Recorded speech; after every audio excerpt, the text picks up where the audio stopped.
The moon shines brightly and illuminates the black water of the ocean.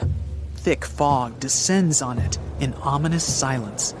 Then, it's suddenly broken by the creaking of wooden boards, followed by a rippling of the waves. Through the fog, you see the outline of an old, large ship. Its hull is rusty, and a strange cold is coming from it. But the most unsettling thing is that there's no one on the deck. The ship sails without a crew. No, this isn't a mythical Flying Dutchman, but a very real ghost ship. September 2nd, 2019. The British Royal Navy's ice patrol ship, called the HMS Protector, sails through the calm waters of the Atlantic Ocean. The time is 11 p.m. Some of the ship's crew are on deck, while others are sleeping in their cabins. The captain steers the ship and looks straight at the horizon. The sky is lit up by an orange twilight, and clouds float in the distance. Suddenly, against this beautiful landscape, one of the sailors notices the black silhouette of an unknown ship. The captain slows down and steers the ship a little closer to the mysterious vessel. This is an old cargo ship, 250 feet long. Attempts to contact the crew members lead to nothing. It seems the unknown boat is floating in the ocean by itself. There's no one on board, at least, no one alive. The deck of the ship creaks from rocking on the waves. The sun sinks below the horizon, and it gets dark. The ship looks terrifying. British sailors don't dare to climb on that strange deck. They take a photo, post it on the internet, and sail away. Many people on the internet will assume the sailors met a real ghost ship. 5 months later, we're in the village of Ballycotton in County Cork, Ireland. A local leaves the house early in the morning to go for a daily run. Music in his headphones, fresh cool air, and a scenic route are ideal conditions for a good workout. The jogger runs along the road on the coast of the Celtic Sea. There was a strong storm last night, and now the sea looks calm. The man runs along the top of a low cliff and notices a huge vessel. An old rusty cargo ship 250 feet long lies on the beach, right among the rocks. No people on board. It seems the ship has been here for ages, but the local is sure this vessel wasn't here yesterday. A little later, it turns out this is the same ship that the sailors from the HMS Protector saw 5 months ago, thousands of miles from this place. The cargo ship, called the Alta, was built in 1976. Nobody knows who used it all this time and for what purposes. It's only known that in 2017, the ship was purchased by a new owner and marked with the flag of Tanzania. It's important to say that almost all cargo ships are equipped with AIS, Automatic Identification System, which is needed to track ship movements in the ocean. Since 2015, something strange started happening with the Alta's AIS. The ship disappeared from the satellites, then reappeared again. Over the past few years, this ship had changed several names and flags. It's not surprising that its AIS shut off and turned on numerous times. It's said that some of those who disable AIS on their ships do so to hide outlaw activities. The ship's captain, whoever it was, clearly didn't want to show the Alta's movements. As AIS showed in 2017, the ship had sailed near Greek port cities. The Alta made 12 stops in 3 such cities in different parts of Greece. Then, the AIS signal disappeared, and 10 months later, the Alta reappeared near the northern coast of Africa, 1,200 miles from Greece. In September of 2018, the ship was sailing about 1,400 miles southeast of Bermuda, and at that time, the crew members started having problems. There were 10 people on board the Alta. On September 19th, the ship's engine failed right in the middle of the Atlantic Ocean. The nearest shore was very far away. The ship began to drift. As days passed, the crew couldn't fix the vessel. Food supplies were running low.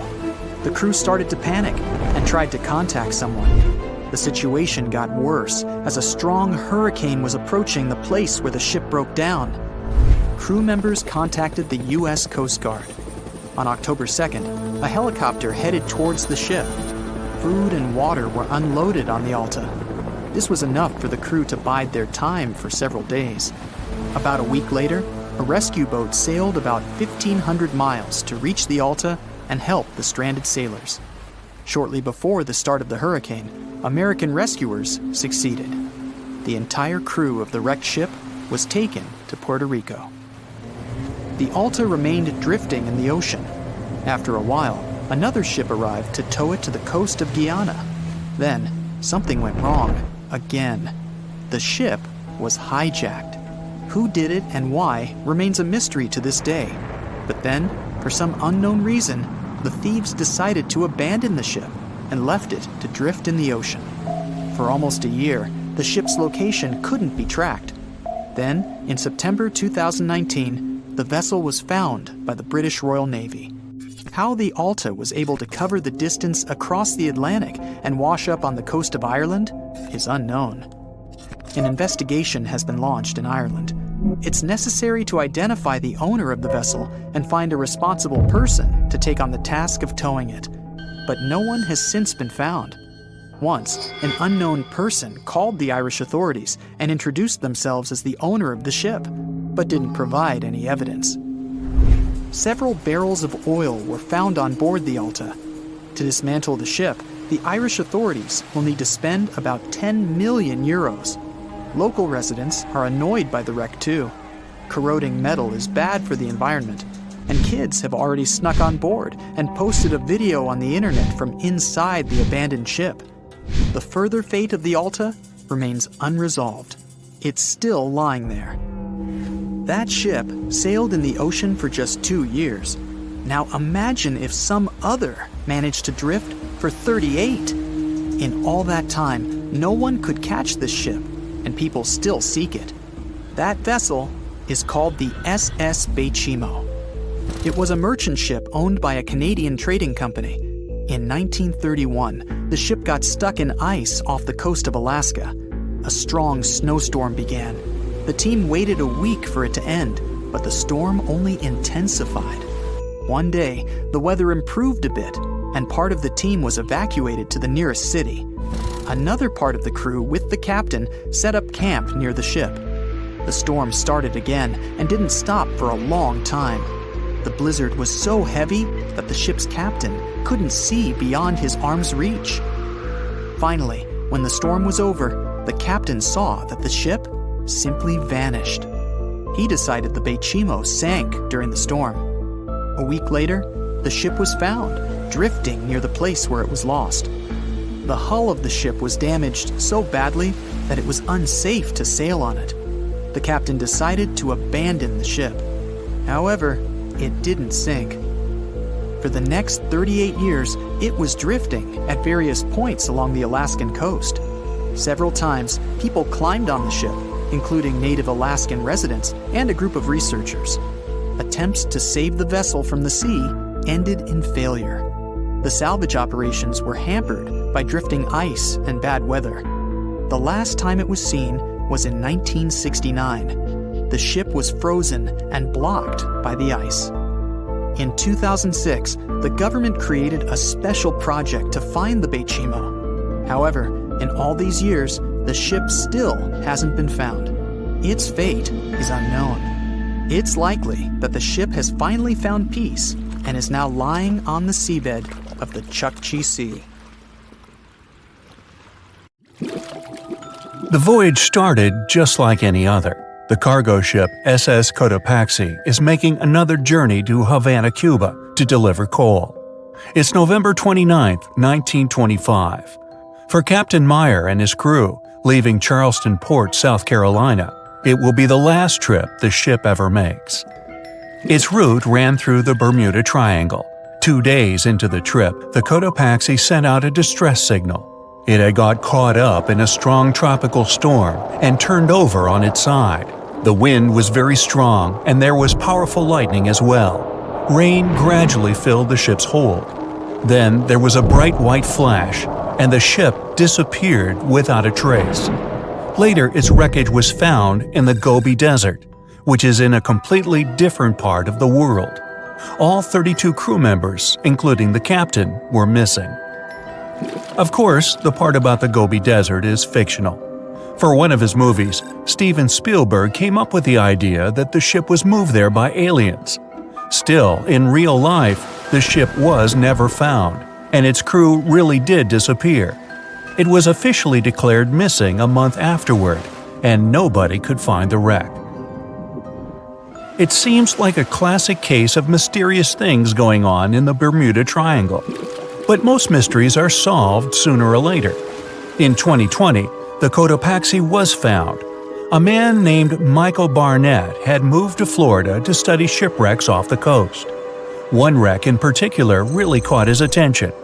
It was much larger than the others, and the locals called it the Bear Wreck. It was about 40 miles from St. Augustine in northern Florida, but no one had ever managed to identify the rusty hull. So Michael started to do some detective work. He measured the size of the shipwreck and started working through all the information he could find. He researched hundreds of old newspapers, leafed through insurance records, and looked at artifacts found on the wreck. After hundreds of hours of hard work, Michael was sure it was the Cotopaxi. But a few years before, there had been a rumor that the same ship had been found off the coast of Cuba. The Coast Guard found the wreck of a cargo ship about the same size that looked a lot like the one lost in 1925. Michael was sure they were wrong, so he teamed up with some science journalists and kept investigating. Soon they discovered something that seemed to confirm Michael's belief. Divers found brass valves with the letters SV on them in the wreckage of the ship. Michael suggested these initials referred to Scott Valve Manufacturing Company. The headquarters of this company was in Michigan, not far from where the Cotopaxi had been built.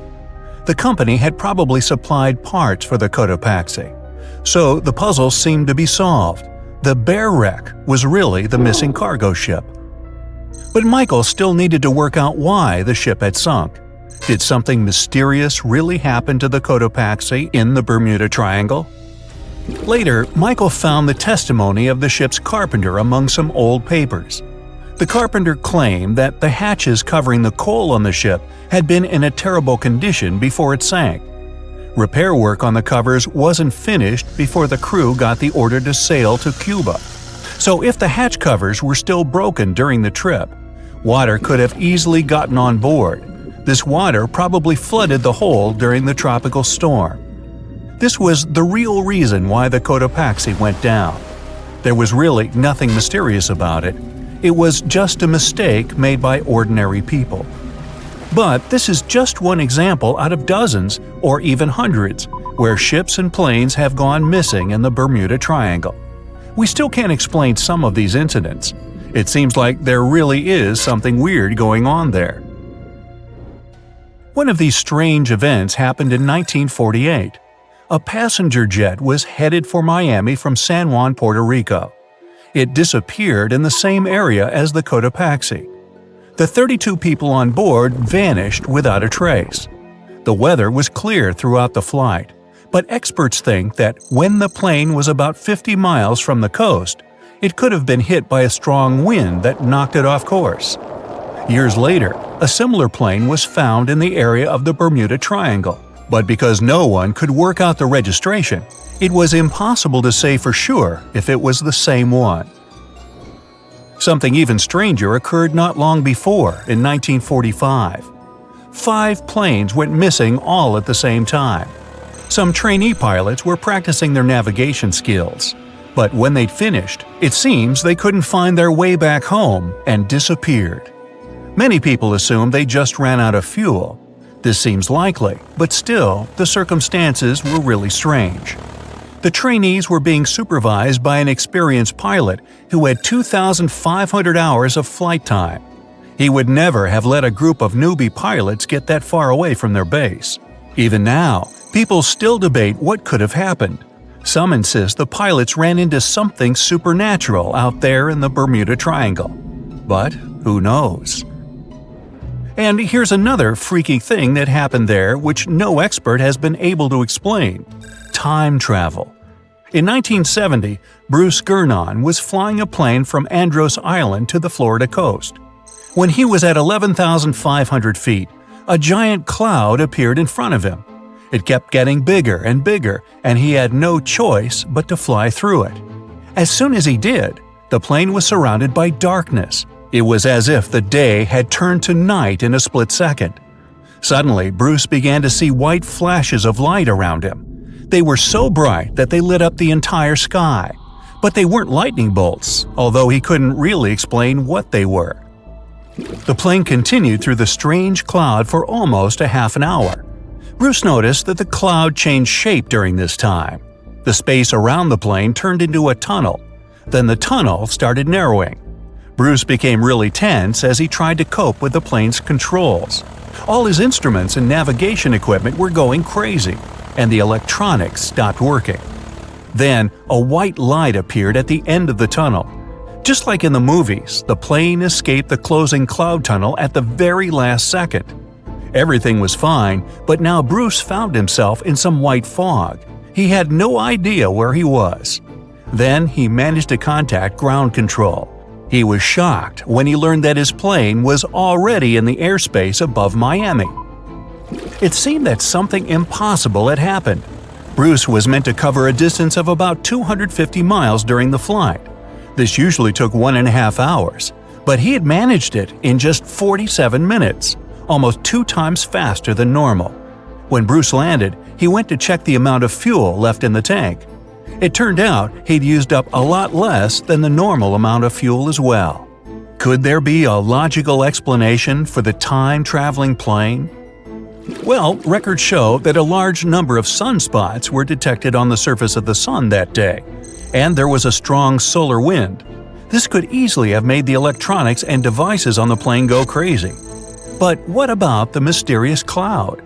The Florida coast is a place where 2 large air currents meet. One has a high pressure and the other is a low pressure one.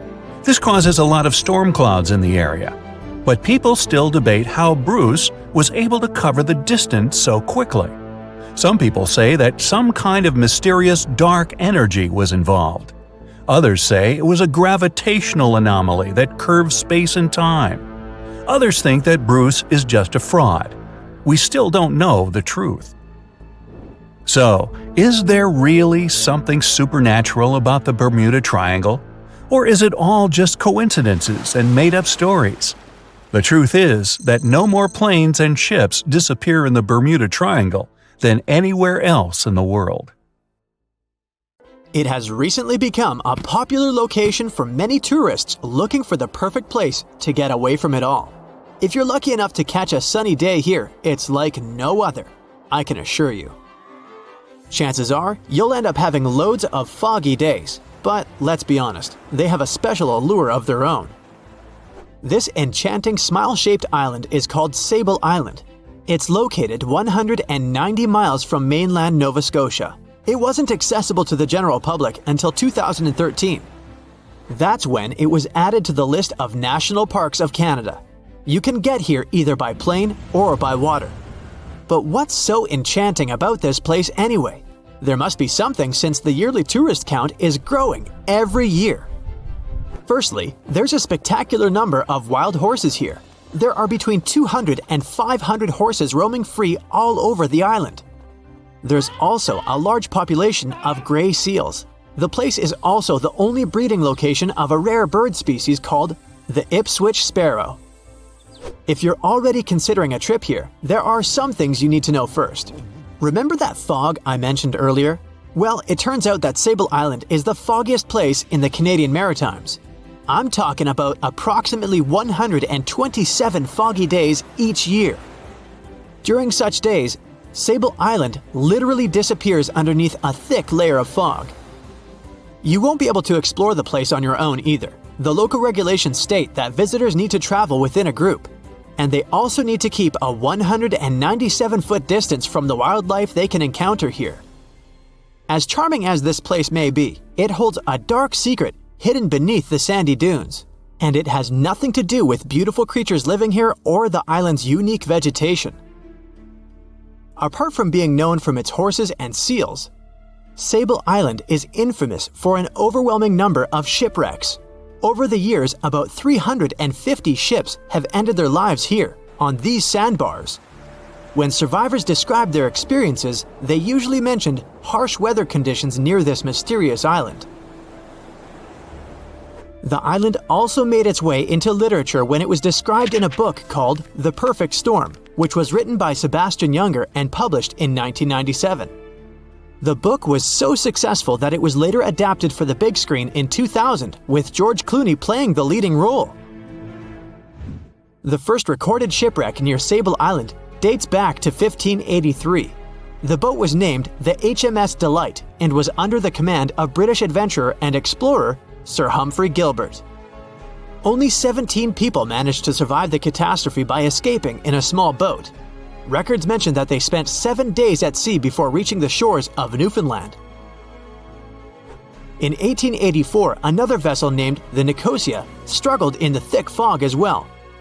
The ship was completely destroyed, but fortunately, all 18 crew members managed to survive. The captain's son was almost lost at sea when a lifeboat capsized when he was climbing into it.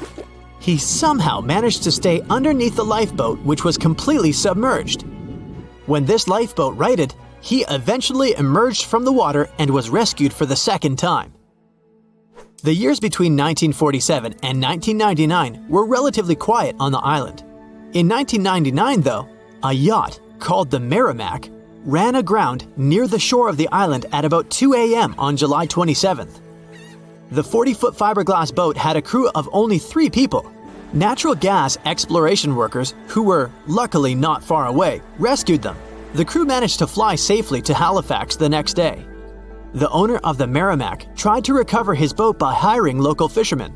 Unfortunately, this operation was unsuccessful, since only the fittings of the yacht were eventually saved. It took no more than 6 weeks for the sand and waves to crush and completely break up the hull of the Merrimack. So what is it about this place that's so dangerous for boats? Does it have anything to do with the weather? Or maybe there's other forces at play? The explanation turns out to be a bit more complex, and it wasn't easy to figure out, at least not way back in the 1500s. First of all, the island is located close to one of the world's richest fishing grounds. Since it's also near one of the major shipping routes between Europe and North America, hundreds of vessels sail past it each year. The likelihood of shipwreck increases when there are so many boats roaming around the area. Sable Island is also in the way of most of the storms that move up the Atlantic coast of North America. It's no surprise that boats often get hurtled straight onto the shores of this island. The weather has a lot to do with it too. During the summer season, the warm air from the Gulf Stream creates a dense fog as it merges with the cool air by the Labrador Current that passes by the island. Other currents don't help the matter. Sable Island is next to the meeting point of 3 major ocean currents: the Gulf Stream, the Labrador Current, and the Belle Isle Current. Since the 1950s, radars and other modern navigation tools have been used on commercial vessels as well. Up until then, the sextant was the main instrument used to figure out a ship's location. It doesn't mean that sextants weren't accurate, but this instrument couldn't work properly without a clear view of the sun or stars, which means it didn't help much in dense fog, such as the one surrounding Sable Island, or when it was cloudy. Often during bad weather, the captain of a ship navigated, relying on their experiences and intuition based on the ship's speed and direction. That's why most of the survivors in shipwrecks near Sable Island said that the captain had simply miscalculated the ship's position, crashing into Sable Island by accident. This dusty, sandy land is as unfriendly to ships as it is to trees. There's reportedly a single tree on the whole island, and it looks a lot more like a bush. It's actually a pine tree. And since the famous island horses don't see it as much of a food source, it somehow managed to survive. Reports say that the tree was planted back in the 1950s. Local authorities were trying to grow a forest on the island to make it a bit more welcoming. They've planted tens of thousands of trees over the years, more than 69,000 evergreens, 600 fruit trees, and about 55 pounds of pine seeds, along with other plants which could survive the conditions on the island. But they were no match for the extreme weather and sandy soil. Out of all those plants, just one pine tree is still alive. Thanks to its resistance, it has even become a symbol of Sable Island. Interestingly, for around 40 years, the island also had just one inhabitant. Can you imagine that? One person living on a remote island for so many decades? It's the story of a woman called Zoe Lucas. She chose to surround herself with the only residents on the island: the horses, the gray seals, and the many species of birds. An esteemed naturalist, she mentioned in an interview she gave back in 2017 that she was used to living on the island and that she never got lonely. To survive here, she had to put together an essentials kit. It included a notebook to take notes and a pair of binoculars to study the wildlife. You can safely assume she wasn't scared of the intimidating surroundings, since she decided to eventually call this place home. At first, Zoe wanted to set up camp on one end of the island, near some abandoned buildings. But eventually, she settled in a wooden house near a bunch of sand dunes. A Canadian institution called the Meteorological Service of Canada put together the simple construction back in the 1940s. Parks Canada operates the building these days. Zoe's work included gathering as much data on the local horse population as possible. It could help scientists better understand how they managed to adapt to the unfriendly environment. She also helped gather the debris that made it to the shore to help track pollution levels. Among all the rubbish that she collected, there was a refrigerator and a crate full of fresh peppers. Some other specialists eventually started working rotating shifts on Sable Island to offer the brave woman a little bit of company now and then. Thick fog is rising over the ocean as the sun is slowly sinking towards the horizon. It's hard to see further away than a few dozen feet, but that's enough to notice a hulking, skeletal shape in the distance. As your ship approaches the figure, your heart beats faster, and then you make out the details of another vessel, abandoned by the looks of it. Ghost ships do exist, and their mysteries aren't always solved. Take MV Hoita, for example. It was a wooden vessel built in 1931 as a luxury yacht. It had served well to various people over 20 years before it was bought by a Samoan sailor and became a merchant ship. In 1955, though, Hoita's service came to an abrupt and mysterious end. On October 3rd, it set sail for another trading voyage that should have taken no more than 48 hours. Delays happen in the sea, so when Hoita didn't arrive on October 5th as scheduled, there was little worry yet. But then it failed to come on the following day too. There was no distress signal or any other sign of Hoita's presence anywhere between its departure and arrival points.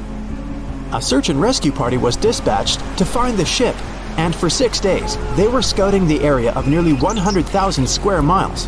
On October 12th, the mission returned to the base empty-handed. Hoita vanished without a trace. It was only a month later that another merchant ship, Tuvalu, noticed the missing vessel far away from its route, drifting in the open sea and listing heavily. The sailors boarded the ship and found that all of its crew and passengers, 25 people total, were missing, along with all the cargo the vessel had been carrying. The radio was tuned to the International Distress Channel, meaning that the crew had been trying to ask for help, but they couldn't reach anyone because the radio cable had been damaged, limiting the range to 2 miles. The lifeboats were missing as well, indicating that people on board must have left the ship. Unfortunately, they seem to have taken the logbook with them, leaving the rescue team clueless as to what had happened. Even today, the mystery of MV Hoita hasn't been solved yet. No one knows where the crew and passengers had gone and what had caused them to leave. SV Carol A. Deering wasn't a ghost ship in the usual sense of the word. There were no sightings of it in the open sea. Instead, it was found on the shore, but the circumstances of it running aground are a puzzle shrouded in mystery. Carol A. Deering was built in 1919 in Maine, and it was a large vessel made for commercial voyages. Unfortunately, despite its large cost of construction, it had only served for a year before its last trip. July 19th, 1920. The ship was traveling from Puerto Rico to Rio de Janeiro via Newport News to deliver a cargo of coal. It was almost halfway to the final destination when the captain fell seriously ill, and the crew turned back to drop him and his son off and replace the captain. The voyage went without incident, but when it came to Barbados in December to resupply, there were strange moods among the crew. The first mate didn't seem to be happy with the new captain. No one paid much attention to it back then, when they probably should have. The last sighting of Carol A. Deering at sea was on January 28, 1921, when a lightship noticed it off the coast of North Carolina. There was some commotion on the quarterdeck of the ship, where the crew were normally not allowed. Then, another vessel sighted it, but there was already no one on the decks. On January 31st, the merchant ship was found hard aground in the Diamond Shoals, a site notorious for numerous shipwrecks that had been occupying there for centuries. When the search and rescue party boarded the ship, they found it abandoned, the log and personal belongings of the crew gone, along with the 2 lifeboats. There is still no answer to what happened on board of Carol A. Deering that January, although the most popular version was mutiny. Maybe we'll never find out the truth though. SS Baychimo is perhaps one of the most notable ghost ships in history. This large cargo steamer was built in 1914 in Sweden and plodded its way dutifully over 16 years, trading provisions for pelts with native tribes of Alaska and Canada. But then, on October 1st, 1931, Baychimo got caught in pack ice. At first, it seemed the crew would be able to wait it out and continue on their route because the ship broke free in a couple of days. But in less than a week, it became caught again, this time for good. In another week, a rescue party was sent to fetch 22 of the Baychimo's crew, while another 15 remained behind to wait through the winter if necessary and get the ship back. But a month later, after a powerful blizzard struck their camp, the sailors went out of their shelters only to find the ship gone. Luckily, a few days later, a native hunter told them Baychimo hadn't been lost yet. He'd seen it about 45 miles from where they had been stationed. They managed to track it down, but decided the ship wouldn't survive the winter. So they took the most valuable cargo from its hold and abandoned it. They were wrong though. SS Baychimo did survive that winter, and many more that followed. When the ice broke, it sailed away on its own, drifting listlessly along the shores of Canada and Alaska. There were numerous sightings of the ghost ship, sometimes adrift in the open sea, and at other times stuck in the pack ice again. People attempted to board and salvage it, but weather conditions or lack of equipment always prevented them. SS Baychimo was last sighted by native Alaskans in 1969, 38 years after its abandonment. What became of it later remains unknown. The story of SS Ourang Medan is one of the most puzzling and harrowing ghost ship stories of the 20th century. No one even knows for sure if the ship even existed in the first place. It wasn't recorded in Lloyd's Shipping, the International Register of Ships, which makes it either a tall tale or a vessel that avoided being officially recognized for some shady reasons. In any case, the accounts as to what happened to the Medan vary. According to most reports, it was carrying some unknown cargo in the Indonesian waters when a distress call was received by another ship in the vicinity. The officer on duty heard an SOS message, but its contents are different depending on the accounts. The message did not repeat, and the crew of Medan didn't answer to any attempts to contact it back. The ship that received the distress call hurried to the rescue, but they only reached the vessel the following day, when it was already drifting and slightly listing. When the rescuers boarded the ship, they found that none of the crew had survived. However, one lifeboat was missing, which implied that there was at least one crew member who managed to escape. What happened to the rest of the people on board remains a mystery to this day. Still, there are no hard facts about this story, so we might never find out whether SS Ourang Medan was actually a ship and not a thing of fiction. SV Zebrina was a 3-mast sailing barge built in 1873 for river trade ships in South America. She served for well over 4 decades, proving to be a sturdy and reliable ship. It was later transferred to Europe, where it continued serving its purpose well. But then, in October 1917, Zebrina set sail on a regular voyage only to be found ashore several days later. Mysteriously, although the ship was perfectly intact, the entire crew of 5 and the captain were gone. There is no direct evidence or hard facts as to what really happened that day. The most convincing theory is that the crew were washed away from the deck because of an underwater explosion. And then the ship sailed ahead without them. But the truth, as always, remains unknown. The year was 1854, and the SS Arctic, the fastest passenger liner of its time, set out to cross the Atlantic. As it sailed through the misty veil, it slowly disappeared into the unknown. The Collins Line, an American shipping company, was started in 1818 and only began seriously trading in the transatlantic by 1835. Its steamships crossed the Atlantic from Liverpool to New York within just 10 days. Doesn't sound like a great speed today, I know, but back then, the same thing took other ships several weeks. Light on the water with their wooden hulls, powering through with a strong steam engine, those steamships were the favorite choice for many high-profile people. What could go wrong with such an advanced ship, they thought. This reminds me of some other ship everyone believed to be unsinkable. But anyway, back to the Collins Line. It grew to be a serious contender on transatlantic routes, with only one other competitor, the Cunard's Line. It was a British company also aiming to be the main force through the Arctic Passage. In 1835, the company received a new ship that traveled to Liverpool and came back to New York with the largest cargo ever at that time. From then, the Collins Line was steadily growing. It seemed like there would only be future successes for it. Unfortunately, their lavish ships became costly to run with the amount of coal used. Massive power along with weak wooden hulls meant they needed many repairs after each voyage.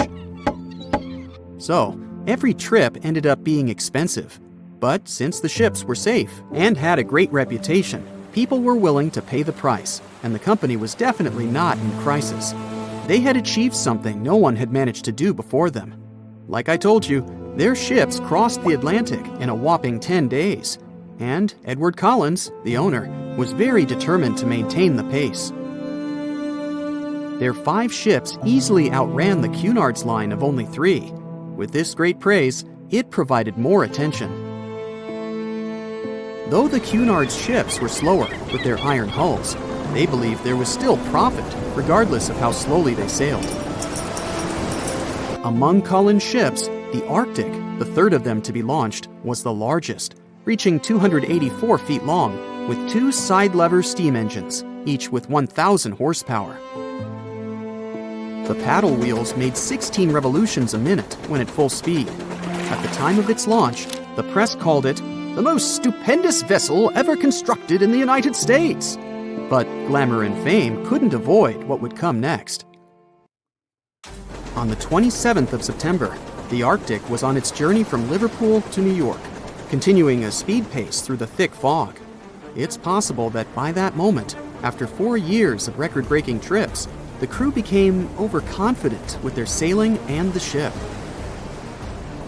Going only 50 miles from Newfoundland, they carelessly continued through the fog with no radio contact, sonar, or any other form of identifying objects, equipped only with Morse code. A smaller ship, the SS Vesta, which operated as a fishing vessel, often worked around Newfoundland. It was passing through the same path as the Arctic and crashed into its side. Shocked by the collision, the captain of the Arctic offered help to the much smaller Vesta, but it was soon clear that the damage that seemed minor on the Arctic was far worse. Beneath the waterline, a hole was letting water into the hull. The cost of the much faster wooden hull now seemed less valuable. They steered toward land, trying to plug the holes, but they weren't doing so well, and the seawater continued to pour in, filling up higher and pushing the ship down.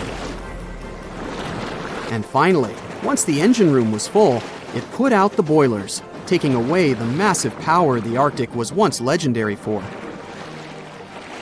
They moved slowly until coming to a complete stop. The ship continued to sink, and the order was to abandon it. At the time, maritime law allowed for the Arctic to carry only 6 lifeboats, only capable of saving 180 people. The crew and some of the passengers managed to push their way aboard and took most of the seats on those boats. Things were pretty wild, and everyone forgot about their manners, not letting the ladies and the youngest ones board first. It took 4 hours for the Arctic to sink. 150 crew and 250 passengers were on board. Those that weren't able to find a lifeboat made a desperate attempt to build their own rafts from parts of the ship. 2 days later, only 3 boats made it safely to the shore. The other 3 were never found. Believe it or not, the rescue party also saved some people that had been clinging to the wreckage for 2 days. Unlike the crew, the captain went down with the Arctic, but amazingly survived. He would be only one of 85 people that made it out of the 400 on board. When the news arrived 2 weeks later, the public responded with great sadness to the losses. Great anger soon followed towards the poor safety measures in the crew. The press published demands to change the laws for more lifeboats. It only made sense to have enough for every person on board a ship. But they ignored those requests. This neglect would lead to more disasters in the future. Enough lifeboats would only come into maritime law some 60 years later, after the disaster of the Titanic. Edward Cullen's wife and 2 children were also aboard the ship and didn't return. He was heartbroken, but didn't stop running his business. The Collins line still had a reputation to uphold, the biggest, fastest, and most luxurious on the Atlantic. Edward Collins would now build an even better ship than any other. It was named the Adriatic, and it was the largest ship in the world, 354 feet long. With 2 alternating steam engines that had never been built of this size. These steam engines at the time were at the height of engineering, though today you can only see them in models and toys. With the new addition of 2 masts, the Adriatic would also be able to sail if needed. Luckily, they made some lessons from the disaster of the Arctic. But before their new ship, the Adriatic, was built, another disaster had occurred. The sister ship of the Arctic had also sunk. They believe this second ship was desperate to stay in front of the Cunard's line and hit an iceberg somewhere during the race. This weird contest took the lives of 141 people. The desperation of Collins and his weakly built hulls pushed the company towards bankruptcy in 1858. The newly built Adriatic, costing over $1 million, had only made 1 voyage in the end. And even that voyage was considered a disaster. The ship collided with a tugboat. It still managed to finish its maiden voyage at a suitable time. After the company had gone bankrupt, they had to sell the ship for only $50,000. They removed the great giant engines, replacing them with only sails. Although it was once the greatest ship on the high seas, it was only 30 years later until it was abandoned, labeled irreparable, and anchored in a river. The other remaining ships were also sold and only used for parts. Edward Collins left the industry altogether, seeking work on dry land instead. As the Collins line was no longer in the mix, the Cunards would grow in strength. Without competition, they would win the Blue Ribbon for the next 30 years, and 180 years later, after producing hundreds of ships.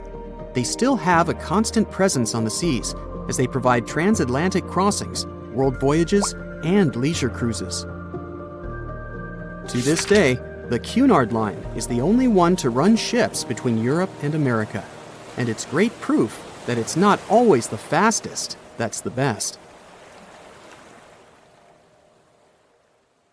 They say nothing is ever lost, and it's true. Let's discover ships frozen in time. The first one is truly fascinating. Here, the Antikythera shipwreck.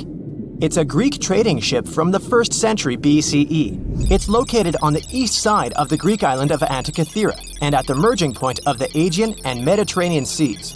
Around 2,000 years later, in 1900, a group of Greek sponge divers discovered the wreck. They were going to Tunisia, yet they were forced to find shelter from a storm on a nearby island. Since they couldn't go anywhere due to the storm, they decided to look for sponges until the weather got calmer. One of the divers discovered the shipwreck at depths of around 130 feet. Imagine someone going for a sponge hunt, but getting out to the surface with archaeological treasures.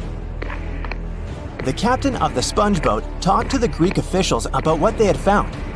The officials sent 2 ships to the wreckage. The salvage operation was successful, and discoveries are now in Greece's National Archaeological Museum in Athens.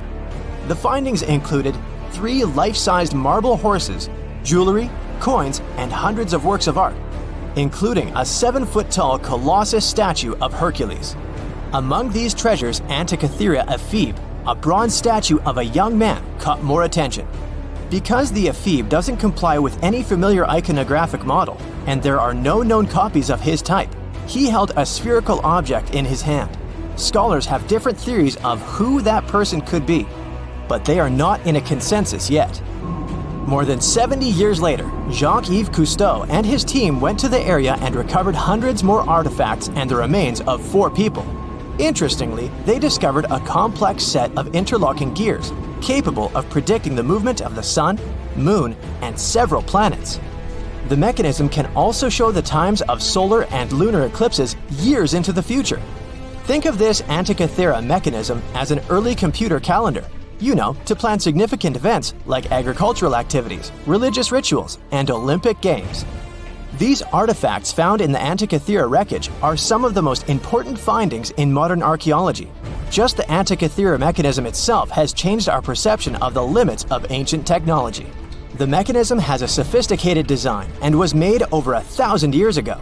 After all these amazing discoveries, experts believe that the wreckage site has remained largely unexplored, and is mostly because of its location and the landscape of the seafloor on which the ship rests. The wreck is too deep for scuba divers but too shallow to use something like a submersible. A survey made on the seafloor in 2012 showed evidence of a second wreck about 800 feet to the south. It's clear that this area has a lot to offer humanity. What would happen if those sponge hunters didn't go to the area? Scientists found a shipwreck in Antarctica at the bottom of the Weddell Sea, 107 years after it sank.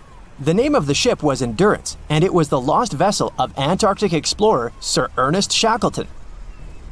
Scientists who laid eyes on it decades later say it is among the greatest undiscovered shipwrecks ever. That is why they filmed the whole discovery. The video shows the remains of the Endurance and proves it is still in remarkable condition. It has been sitting in 10,000 feet of water for over a century, yet it looks like it sank very recently. So the story goes like this. The ship was crushed by ice and sank in 1915. Shackleton and his crewmates had to escape by themselves in small lifeboats. From then on, it was all about survival. Shackleton imagined to get his crew to safety. Then, the ship sank. Yes, this is a pretty impressive story. But why did scientists prize this ship? Firstly, Shackleton's Imperial Trans-Antarctic Expedition sailed to make the first land crossing of Antarctica. Yes, the crew was trapped in ice, but the intention was important. Secondly, it's about the challenge itself of finding the shipwreck. The Weddell Sea is almost always covered in thick sea ice. The same ice that made the Endurance sink. Getting near the presumed sinking location is super hard, let alone being able to conduct research. Experts of the modern expedition team foresaw the time when the lowest extent of Antarctic sea ice would come using satellite images. They realized that the weather was in their favor to start an expedition. Dr. John Shears said that they have successfully completed the world's most difficult shipwreck search, fighting against constantly shifting sea ice, blizzards, and temperatures decreasing to -0.4 degrees Fahrenheit. Yeesh, I can't imagine the worst conditions in Antarctica if these conditions are in their favor. Lastly, look at this. It's timbers. They're very much intact. Plus, you can read the ship's name. It's still visible. Marine archaeologist Menson Bound says that this is the finest wooden shipwreck he has ever discovered. He has 50 years of career experience, so I believe the guy. So how come the wood is not rotten? Dr. Michelle Taylor, a deep-sea polar biologist, said that there has been little wood deterioration because the wood-munching animals are not in this forest-free region of Antarctica. Workers of a coal mine in East Serbia discovered 3 shipwrecks that had been there for at least 1,300 years. The largest shipwreck is an ancient Roman fleet. It's around 50 feet long with a flat bottom. It's estimated that the ship could carry a crew of 30 to 35 people. Looking at its hull, you can see the marks of repairs. Wow, this one had a lengthy career. You know, it gives us insight into more than 1,000 years ago. The two smaller vessels, on the other hand, match descriptions of boats used by Slavic groups to attack the Roman frontier. These two have been discovered under mud and clay in an ancient riverbed. Apparently, in those times, there was a Roman base in a place called Viminacium City. Interestingly, Viminacium was a provincial capital with an estimated 40,000 inhabitants in the 4th century CE. For comparison, it was even larger than Pompeii. The Kostelach coal mine is a center of hidden gems. Archaeologists had found evidence of ancient human and animal activity here before. For instance, in 2012, experts found bones of at least 5 woolly mammoths, which went extinct about 10,000 years ago. Canadian archaeologists found a ship 150 years after it went missing in the Canadian Arctic waters. This merchant ship is called HMS Investigator. It was purchased in 1848 to search for the explorer Sir John Franklin's ship that got lost in the Northwest Passage expedition. So, HMS Investigator left Britain in 1850 for this rescue operation. The expedition crew, captained by Robert McClure, sailed the Investigator into the water. He realized that he was in the final leg of the Northwest Passage, the sea route across North America. But before he could sail into the Beaufort Sea, the 122-ton ship itself got stuck in the thick ice. The crew spent the winter over the Prince of Wales Strait. The following summer, McClure tried again to sail to the end of the passage, but the ice blocked his way once more. Here, too, the crew was forced to leave the ship. He steered the crew into the Bay of Mercy. There, they were to remain until 1853 when the crew of the HMS Resolute rescued them. Imagine a crew of 60 people who had to spend 3 winters in the Arctic without even knowing if they would survive. Later on, the ship was found sitting upright in about 36 feet of water. It was in very good condition. Arctic water has prevented the outer deck of the vessel from deteriorating quickly. The outline of the ship and its timber can be clearly seen. Plus, archaeologists have uncovered artifacts on land left by the sailors. They had unloaded everything before abandoning the Investigator. 3 sailor graves and 1 British naval shipwreck had also been discovered in the area. I wonder what else they could find there. Wow, it's the only place where 1 minute you're learning 17 natural ways how to get rid of houseflies, and the next, you're taking an epic journey straight into a black hole. More than 10 billion, with a B, views in total. That's 47 billion minutes watched, or more than 70,000 years. That's all the way back to the Ice Age. No, I wasn't around then. 40,000 videos, hundreds of topics, and most importantly you, a whole 44 million of you. Our viewers. We could populate an entire country if we wanted to. We'd like to continue helping you learn and giving you useful skill improvement tips. Got a thirst for knowledge? We've prepared 4 masterclasses on creating a 2D character animation from scratch, 10 hours of video lessons, practical tasks using professional software, and additional materials that you can use with your own projects. Get the full course now and create your own animated masterpiece. No matter what happens, don't stop! We almost got it! 2 treasure seekers are digging frozen ground in a cornfield at night. It's raining hard, lightning is flashing, but these 2 guys keep working. And now the shovel hits something solid. No way! A treasure chest! They start digging faster and find a piece of a ship's engine. What the? Far from the seas and lakes, somewhere under the fields of Kansas City, they found a giant sunken ship. How is this possible? Now you'll see. Some people spend their lives searching for shipwrecks with treasures underground. One of them is explorer David Hawley. He's been looking for such ships far from the seas, rivers, and oceans for many years. He does this because he likes the feeling of adventure. The holds of these ships may contain chests of gold, antiques, and artifacts, and you can get a lot of money for them. David says you don't have to go into the ocean to find a sunken ship. They may be lying in your backyard. But why do ships end up buried underground among fields, farms, and plains? Let's find out using the example of steamboat Great White Arabia. According to old records, the newspaper clippings, this ship had been carrying about 200 tons of treasure before it sank in 1856. Many rumors and local legends said the ship was lying underground a few miles northeast of Kansas City. It was there because people deliberately altered the riverbed and channels of the Missouri River in the second half of the 19th century. They artificially brought the shores closer to each other. They narrowed the river to increase the flow's speed so boats could sail much faster. In the 19th century, steamboats were the most popular means of transporting passengers and goods. Before railroads, they extended the western border across the Mississippi and Missouri rivers and brought supplies to people. That's why it was so important to increase the speed of their movement. So, on September 5, 1856, Arabia was sailing along such an estuary. It came across a snag sticking out of the water. A piece of log quickly flooded the ship. Fortunately, all passengers were evacuated. But the steamer and its precious cargo reached the silt bottom of the Missouri River in a few minutes. Several years had passed. Everyone forgot about the vessel. During this time, the course of the Missouri River had changed. But Arabia remained under the wet, muddy bottom. The soil level above it was getting higher, and the ground was losing moisture. Eventually, many decades later, a cornfield formed above the sunken ship.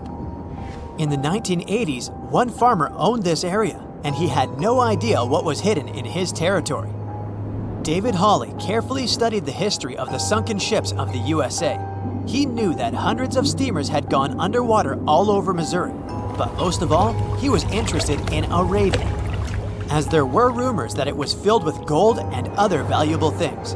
The territory of cornfields in Kansas was vast, but David Hawley knew how to search properly. In 1987, he started working. First, together with his brother and father, they collected all the clippings from old newspapers they could find. They were looking not only for information about the steamer, but also for maps of the Missouri River. They tracked its historical changes, checked the dates, and identified a large area where the steamer sank. Next, they used electromagnetic testing and other geological stuff to study the soil and find the right place. They searched for differences in ground moisture and density. Then, they went through the territory with powerful metal detectors. And so, by the fall of 1988, they had determined the location of the steamer. Arabia was the size of a football field. This gigantic vessel lay 45 feet underground, 4 stories down. But before they started excavating, they had to ask the owner of the cornfield for permission. For the farmer, this news was a big surprise. He agreed on the condition that the excavations would be completed by spring so that he could sow a new crop. Digging a giant ship in winter is much more difficult and expensive than at other times. It includes additional equipment, electricity, and heating costs. The team worked day and night. They financed the excavations out of their own pocket. Each invested more than $10,000 and took out a bank loan. Finally, they noticed the first details of the ship. The shovels hit the huge engine boilers and the deck. The goal had been achieved. Most of the cargo lying inside the sunken ships is covered with rust, shells, mud, and is badly damaged. The contents of Arabia were in excellent condition, considering that the ship had sunk 130 years prior. Unfortunately, they didn't find the chests of gold. Still, they got several tons of other valuable cargo, household items of people who lived in the middle of the 19th century. It was a time capsule. The ship was carrying supplies for hundreds and thousands of people, and all these things were perfectly preserved. For example, they could clearly see the brand stamp Goodyear Rubber Company on one rubber shoe. The longer the excavations continued, the more things David and his team found. In the barrels, they found plates from the 19th century. They were intact and usable. Also, there were clean clothes, thousands of pairs of shoes, harpoons, frying pans, and umbrellas. The ship was carrying cargo to supply about 16 small towns. Yes, it's not gold, but such artifacts are also precious. The contents of the ship could be worth millions. However, the crew wasn't going to sell these things. They made a museum on the site of a former fruit market in Kansas City. If you go there, you will immediately feel like you're in a department store of the 19th century. There are thousands of items in good condition. Even the matches here are dry enough to light up. It took David many years to present the entire collection from the steamship. He values each of the items and doesn't want to sell them. Anyone can come here, pay for a ticket, and find themselves in the past. Who knows, maybe there's an old ship hidden in your backyard too. Geologists found an older vessel in the hot desert of Namibia in 2008. This ship sailed back in the days when pirates scared sailors on the seas, and now it's inside a dried-up lagoon. The ship sailed from Lisbon in 1533 and disappeared with the crew near a small diamond mining town. After almost 500 years, the hull had been badly damaged. Only the carcass of the ship remained, but the treasure hidden inside the vessel stayed intact. They carefully studied the boat for a long time, trying not to ruin anything. And then, 5 days later, they found a big old chest in the hold. Carefully opening it, they found gold coins there. Thus, the cost of the ship was estimated at about $10 million. The exact cause of the shipwreck is unknown, but experts believe the ship was destroyed by heavy cargo and bad weather. It went to the bottom of a lagoon that later became a desert. Some find an airplane in their backyard, others discover a ship, and one man found a passage to an ancient secret city in his house. This happened in Turkey in 1963. The owners of the building decided to make repairs. He went to his basement and knocked down the wall to turn this place into a living room. And so, behind one wall, he found a tunnel leading underground. The man thought it was some kind of a secret chamber. He went down there and realized it was something much more than that. It was an ancient city 18 floors deep.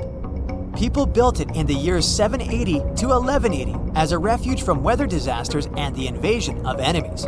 This place also includes many underground tunnels that stretch for several miles in different directions. People could get to the town from different points using secret passages leading to these roads. The city can accommodate about 20,000 residents, livestock, and tons of food supplies. Archaeologists have also found a chapel, schools, stables, and public kitchens there.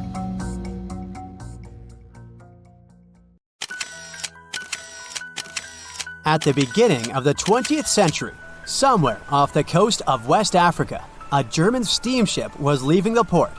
Suddenly, the weather got worse, and the vessel entered a thick fog. The sailors ran aground on a sandbank close to the shore. Luckily, no one was hurt, and they were even able to save their precious cargo. But the ship was stuck in the sand for good. And it was not alone there. Nearly the entire length of the western coast of Namibia is called Skeleton Coast. If the name sounds scary, that's because it is. This 976-mile-long beach line is among the most dangerous places on Earth. The local Bushman tribes believe that their supreme deity made this land when it was angry. The Portuguese were the first Europeans to set foot in Namibia in the 15th century. And yep, they didn't like Skeleton Coast either. Portuguese explorers thought this land presented the gates to the underworld. This is the place where the Namib Desert meets the Atlantic Ocean. It might be dangerous, but it's actually beautiful. Plus, it's a UNESCO World Heritage Site. If Skeleton Coast had a PR manager, they would quit on the first day on the job. The area is not exactly tourist-friendly because of its geography and history.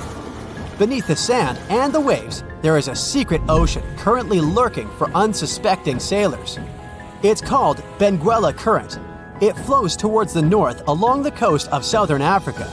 This part of the Atlantic is rich in marine life, but the current's land neighbor isn't that happy with the deal. This arid climate created the Namib Desert, one of the driest regions on Earth. And that marine life I just mentioned? It's sharks. 11 species of them to be exact. And yes, the great white decides to pop by once in a while. So far, we've got a desert landscape, strong currents, and sharks. Not a place for a beachside resort, definitely. But if someone ends up on Skeleton Coast, will they know they're in danger? Don't worry, they will. The beach is littered with wrecks of all sizes and shapes. If you remember that German ship I mentioned in the very beginning, its massive and rusted stern is now sticking out from the desert sand. There are some 500 wrecks in total scattered along the coast, and it's a mixed crowd, from Portuguese galleons centuries old to ships that ran ashore here in the 21st century. A modern fishing ship called Zela India managed to slip from its tow rope in 2008 and ended up on Skeleton Coast. Okay, it didn't escape on its own, it had some help from the elements, but it's better to be a tourist attraction on a beach than to be broken up for scrap. That's where the trawler was originally going, poor thing. Skeleton Coast's most famous inhabitant, to call it such a place, is the wreck of the Dunedin Star. The British cargo liner ran aground here in 1942. The massive rescue operation that followed reveals why it's so dangerous for sailors to end up here. The rescuers managed to save all of the crew and passengers, but at a heavy price. An aircraft and a tugboat were lost in the process. It took the last of the rescuers a full 2 months to return home to Cape Town. Why, you might wonder? One look at the map of the region reveals the reason. It's an endless sea of yellow, which is the sand. There are so few roads here, so Skeleton Coast is hard to reach by land. There are also legal obstacles. You need a special permit to drive into the area. But the skeletons in the name of the area don't only refer to ships, they also stand for animal bones. Most of these belong to whales and seals. Many animals have adapted to the area, so lions and hyenas roam the coastline in search of a meal. Yeah, now there are hungry lions as well, as if those sharks weren't enough. Other animals with a temporary residence on Skeleton Coast include elephants, cheetahs, leopards, and giraffes. In 1971, the Namibian authorities established a national park here, but except for surfers, after an adrenaline rush, they don't get many visitors. You can understand why. The Namib Desert is the oldest desert in the world, and it's not very tourist-friendly either. Those who travel to the region should pack sunscreen and a warm winter jacket. A weird combo, right? Well, not so much when you think that during the day, temperatures soar over 110 degrees Fahrenheit. At night, the air temperature drops below freezing. What a climate roller coaster! And that's not the final danger. Yep, there's more. Remember how that German ship got lost in thick fog? Yeah, it wasn't a one-off event. Because of the region's climate, fog shows up frequently. Sailors should cover their ears now, but this fog is actually good for wildlife. This is their only source of water in the Namib Desert. Reptiles and mammals have adapted to the harsh climate. They use as little water as possible. Shifting sands, thick fog, strong currents, lions, and sharks. Not the stuff you would put in a tourist booklet, but Skeleton Coast isn't the only beach on Earth you wouldn't want to spend your vacation on. I will take you to Cape Tribulation in Australia. The area covers some 48 square miles in the northwestern part of the continent. And no, the area is not as dry as Skeleton Coast. It's part of the Daintree rainforest. You could say that here, it is the rainforest, not the desert that meets the ocean. The beach at Cape Tribulation is straight from a postcard. But looks can be deceiving. Australia? Probably sharks. No, crocodiles are out here to get you if you decide to go for a dip in the sea. There are saltwater crocodiles that the locals call salties. Well, that's a cute nickname for such a dangerous reptile. And it's not just them. The wildlife seems to have a beef with visitors. From October to June, the waters around Cape Tribulation are full of box jellyfish. Their venom affects the human cardiovascular system. When touched by a jellyfish out at sea, swimmers won't have enough time to reach land for help.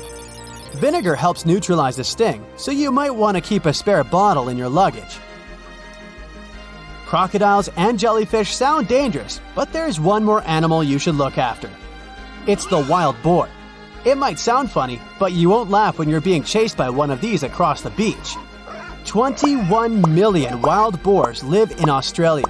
They're mostly active at night, making it even more dangerous if they charge at you. The best defense is running in circles. Wild boars can't cut corners well. That's probably why we don't see many of them taking up careers as race drivers. Cape Tribulation has one last danger installed for you, and it's not an animal. Out here, even the trees are plotting against visitors. The stinging tree got its name for a reason. If you try to pick one of its beautiful red berries, it'll fight back. Its prickles are like tiny glass shards. The less than pleasant effect on your skin will last for a month. Then there is this wait a while bush. Who keeps naming them like this? This long vine has spikes that grab hold and just don't let go. They are so strong they can pull a human off a horse. You'll have to wait for someone to come by and save you from this thorny grabber. If you are about to cross this Australian beach from the vacation list, hold on for a second. Tourism is booming here. The local authorities have restricted access to all of the danger zones. Visitors go swimming in dreamy water holes that are surrounded by lush vegetation. There are even ropes to swing from. Now, that's a beach you can finally relax on. There's a ship drifting somewhere in the ocean without a crew. The last time someone saw it was over 50 years ago. Its story reminds of that of the Flying Dutchman, a ship that's bound to sail forever and bring disaster to whoever sees it at sea. At least the legend says so. Unlike the Flying Dutchman, the SS Baychimo was definitely real and built for a German company in Hamburg and began as an ordinary cargo ship. It was trading supplies between Hamburg and Sweden in the Baltic Sea starting from 1914. It had a strong steam engine and a hull made of steel. A few years later, it became British property. Then, in the 1920s, a Canadian company purchased it for around $18,000, a huge amount of money back then. The new owner, the Hudson's Bay Company, was actively using the ship for several years. They would often send it on voyages from its home port in Scotland to Siberia, Alaska, the Yukon, and the Northwest Territories. It also passed through the Panama Canal and even the Suez Canal, with fur pelts for sale on board. Sometimes it would also transport passengers. It had completed 9 successful voyages before this strip of good luck came to an end. Starting from the 1930s, SS Baychimo would have trouble with ice and storms. When it first got trapped in ice in October of 1931, some of the crew managed to escape to Alaska. 15 of 22 sailors decided to stay with their vessel and try to save it. They had furs and other valuable cargo worth around $58,000 aboard. The company sent them supplies to survive the winter. They set camp near the ship out of the hatches, tarpaulins, and other materials, and offloaded the cargo. At the end of November, a blizzard rushed through the area, and it seemed like it had taken the ship with it. The ice platform had survived, but the ship broke free. Some of the crew members were sure it had sunk. But soon after, they heard from one of the locals who had spotted their ship around 45 miles away from their camp. The crew moved on with their lives, and the ship started its journey as a runaway vessel. People would spot SS Baychimo once a year or so, all the way until 1965. It was mostly spotted off the coast of Alaska. A man going to Nome with his sled dog, along with prospectors, explorers, and treasure hunters, all claimed to have seen SS Baychimo. Someone tried to board it and take it to port, but ended up stranded on it for days because of horrible weather. Others got luckier and managed to take a whaleboat, some furniture, and other valuables from the vessel. Those who got close to the ship saw that it was damaged and missing the propeller. Still, it stayed afloat without a crew for at least 38 years and became the longest sailing ghost ship in history.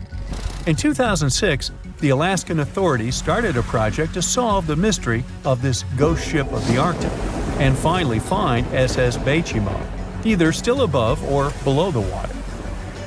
So far, the project has not been a success.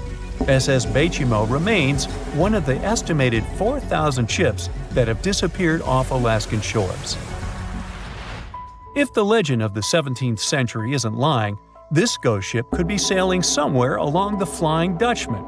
It belonged to the Dutch East India Company. Its captain managed to do the impossible for that time and sailed from Holland to Indonesia in only 3 months. They said he was flying over the sea, and some evil tongues explained that he had made a deal with evil forces to achieve that. Once the ship was sailing back home, its captain and crew disappeared without a trace. There are many versions of what happened to it. One of the first ones said it had tried to enter port at the Cape of Good Hope, got in a terrible storm, and sank as there was no captain to save it. Another legend says the captain had refused to obey the skies to let the ship sink during the storm. A scary life form then struck the boat and the crew, and it was condemned to forever wander without rest. Many sailors claim to have spotted the wandering Dutchman. The Duke of York, who was to become King of England, mentioned having seen it in Australian waters. Right after spotting the ship, the man who saw it first fell from the top of the mast and didn't survive. There were more encounters with this legendary ship up to the middle of the 20th century. Ships would nearly collide with it as the Flying Dutchman jumped out of the blue. Scientists have a more logical explanation for this mystery: Fata Morgana, not to be confused with Hakuna Matata. Now, when you're out at sea on a hot day and the air is all wavy, it feels like when you look at the road on a scorching summer day. That's because of something called atmospheric refraction.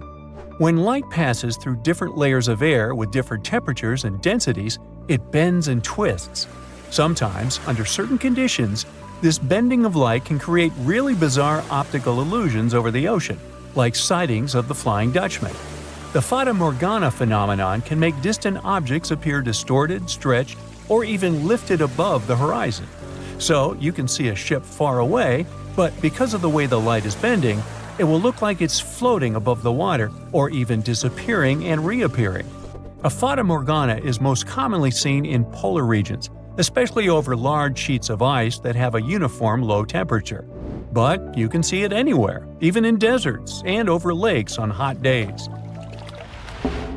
The first stories about ghost ships go all the way back to ancient Greek and Roman mythology. One of the most famous ghost ships in history is the Mary Celeste. This brigantine was traveling from New York City to Genoa and was fully stocked with provisions, but missing a crew when it was discovered in the Atlantic Ocean in 1872. The crew's personal belongings were also there, completely undisturbed. The final entry in their log was made 10 days earlier. We still don't know what happened to its crew, and the ship has inspired many spooky stories and legends. The Lady Lovibond was another legendary schooner that is believed to have been wrecked off the coast of Kent in the middle of the 18th century. The story tells that the ship's captain, Simon Reed, had just got married and took his bride on board for a celebratory cruise, despite the superstition that it could bring bad luck. They were on their way to Portugal when the first mate, who is also in love with the captain's new wife, went mad because of jealousy, attacked another crew member, and then took over the wheel and steered the ship straight into the dreaded Goodwin Sands. No one aboard survived, and the schooner is said to reappear as a ghost vessel every 50 years. In present times, many vessels become abandoned and turned into ghost ships intentionally. There are thousands of them floating in U.S. rivers, lakes, channels, and coastal waters. Some people lose their boats in storms and other extreme weather. Others have to abandon their boats because maintaining them can cost 10% of the boat's price. Plus, docking a vessel can add up to several $1,000s every year. Most boats have been made of fiberglass, so an owner can't just recycle them as scrap metal. So, once they want to get rid of it, they often tie it to a dock and sneak away, or leave it floating far away from the shore, or just try to sink it. When ghost ships sink in shallow waters, they can cause damage to coral reefs, mangroves, marshlands, oyster habitats, and wetlands. Plus, they can collide with unsuspecting regular ships and cause real trouble. So, don't do that. Enough said. Two sailors were traveling not far from the infamous Bermuda Triangle when they noticed a boat that seemed to be moving by itself. The sails on it were down and the motor wasn't running.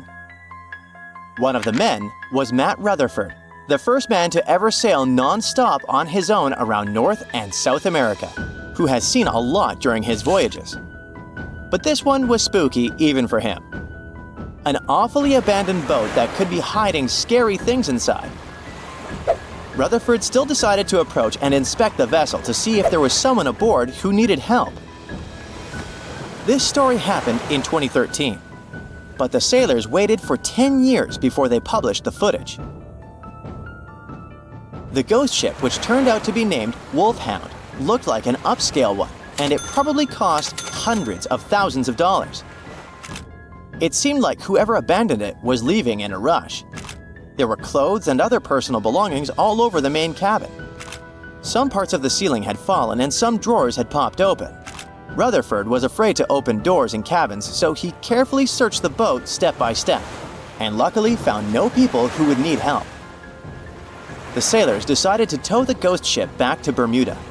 It wasn't easy because Wolfhound was bigger and heavier than their boat. After days at sea, the crew was running low on fuel and asked a passing freighter to stop and give them some gas. They kept pulling Wolfhound with just sail power until the tow line got wrapped around the rudder, and they realized they could get stranded in the Bermuda Triangle. So they had to abandon the ship. After another 23 days in the Atlantic, they finally reached Bermuda. As it turned out later, the mysterious ghost ship belonged to an Irish yacht club member. It got caught in a storm with waves that were 20 feet high and super strong winds, and couldn't continue its voyage. A Greek cargo ship rescued the crew, but they had to leave the ship. Rutherford and his crew found the yacht 9 weeks later. Wolfhound is one of more than 50 ships and 20 planes that disappeared in the Bermuda Triangle since the mid-19th century. The first ship, at least officially documented, was the USS Pickering. It departed from Delaware to the West Indies in 1800. There were 70 people aboard. No one ever heard anything from them ever since. And perhaps we'll never know what exactly happened to them and where the ship is now. The largest ship that has ever disappeared in this mysterious area is the USS Cyclops. In March 1918, carrying a crew of 306 people, the USS Cyclops left Barbados and headed home to Baltimore. It had tons of dense manganese ore on board, which was used in steelmaking. Something happened during its 9-day voyage when it was passing through the Bermuda Triangle. The last message from Cyclops said, "Weather fair, all well," and then it disappeared forever, without even an SOS signal. Another ship that the Bermuda Triangle supposedly took forever was the Cotopaxi in 1925. It was loaded with coal and had a crew of 32 people on board. Its trip was supposed to go from Charleston, South Carolina to Havana, Cuba, but something went wrong and the ship disappeared. Recently, scientists discovered that the Cotopaxi was lying at the bottom of the ocean about 35 miles from St. Augustine, Florida. Divers who like to go down to the wreck nicknamed this spot the Bear Wreck, but didn't realize they were exploring the remains of the Cotopaxi. One of them, Michael Barnett, was trying to identify the wreck for over 15 years. He carefully measured different parts of the shipwreck that survived underwater with his team. When they compared these measurements with old blueprints of the Cotopaxi, they saw that everything matched up perfectly. The size and position of the boilers were exactly as described in the blueprints.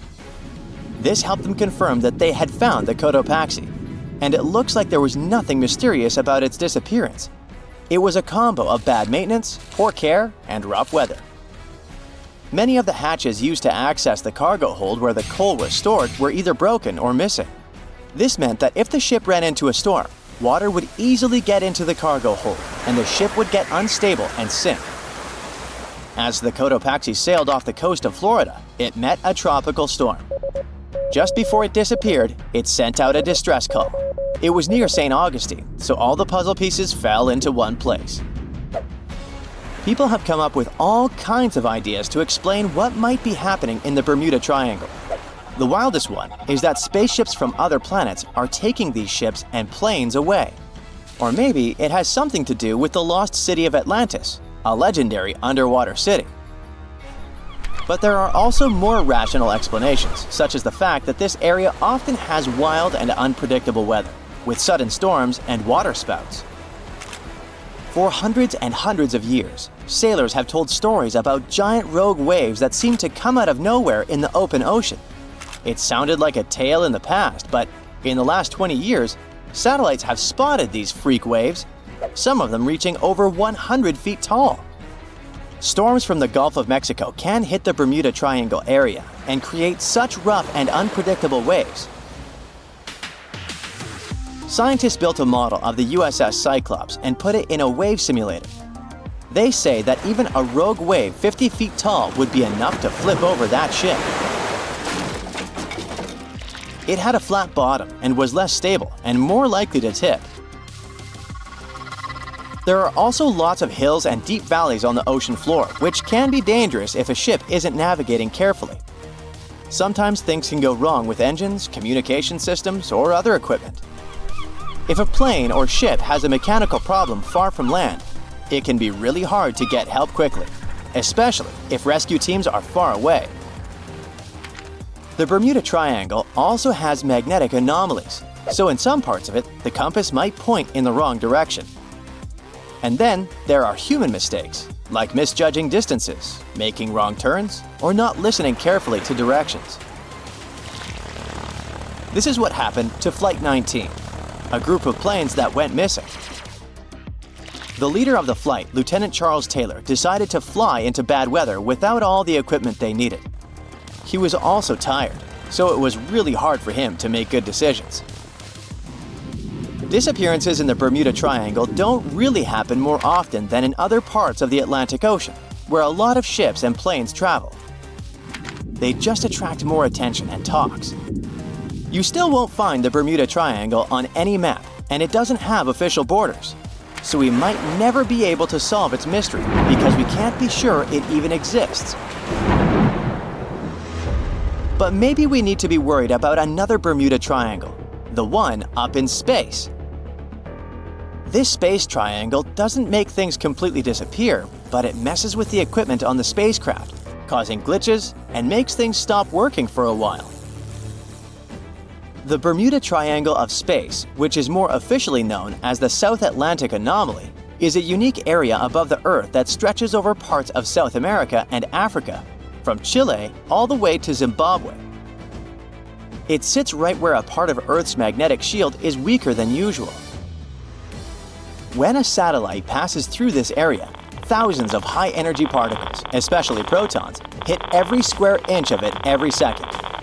To keep satellites safe from this radiation, space agencies often put them in sleep mode when they pass through the SAA. The Hubble Space Telescope passes through the SAA about 10 times a day and spends about 15% of its time in sleep mode because of this anomaly. Even astronauts on the International Space Station, ISS, which also travels near this zone, have to be careful about radiation. Parts of the ISS, like the kitchen and sleeping areas, have extra shielding to protect them.